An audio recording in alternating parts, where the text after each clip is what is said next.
Grim Legends by Artifex Mundi, with its tales of love, heartache and tragedy, is a hidden object game that tells the story of a young woman that returns home for her twin sister's wedding, only to have events unfold that lead you on a quest to rescue your sister.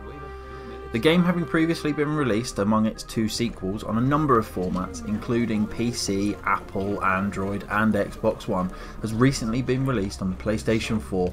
And what does that mean for us PlayStation owners? Well, you get to play a game that has got great reviews across its many platforms, and Artifex Mundi are a leader in the hidden object games genre. What does this game bring to the table? Well, let me tell you. The storyline is simple at heart, but the way that it unravels with its twists and turns was a joy to play through, and it was this story that kept me enthralled in the game, completing it in one sitting. Its dark, mature themes offer plenty for everyone to get their teeth into whilst playing through the game. The voice acting was slightly questionable, but with the animation style this can be forgiven. It's not like it's advertised as using full motion capture. The game itself is a puzzle/adventure that sees you having to find hidden objects in scenes as well as solve puzzles, which funnily enough involve you finding certain items before completing the puzzles. The puzzles are set across 39 unique and beautifully hand-painted locations, ranging from a woodland scene to an old lady's cabin, each one littered with animated details and individual items to find. The soundtrack to the game is one that adds more to the game and doesn't at any stage overwhelm what is going on screen. On the hidden puzzle scenes there are simple items to find as well as multi-stage items to find, which are handily highlighted in blue text as opposed to the white text of the standard items. These multi-stage items come in different forms, but for example you are looking for a spice rack. However, that spice rack only has 2 of the 5 jars within it, so you have to find the other 3 before being able to grab that whole item.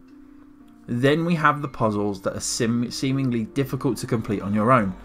Well, you have the help of Fuzzy, a cute little kitten that you find right at the beginning of the story. This kitty cat can climb trees, go into small spaces, all to help you solve the puzzles and progress towards finding your sister. If you're finding an object difficult to find, you are given a hint button. This does need recharging once you have used it and often was a great help, especially if you weren't sure if there was anything else to find in a particular area. However, another way to determine this was to simply bring up the map by pressing left on the D-pad. Doing this gave you an overview of the different areas that you could access. Any with a red exclamation mark indicated there was a player action in this location, and a gold cross indicating where you currently were. In some instances you could forego the hidden object games, instead opting for a dominoes game, where the aim is to get your dominoes to cover a number of coats of arms. This in itself is easily achieved, but only having 3 options of domino tiles at a time, it definitely needed a slight bit of thinking to complete. If you are a fan of the hidden object genre or are looking for a great puzzle game, then you really can look no further than Grim Legends. With its beautiful art style and great soundtrack, the game is a delight to play, and even throwing in a bonus adventure at the end gives you a little bit more adventure for your money. Grim Legends receives our Gold Award.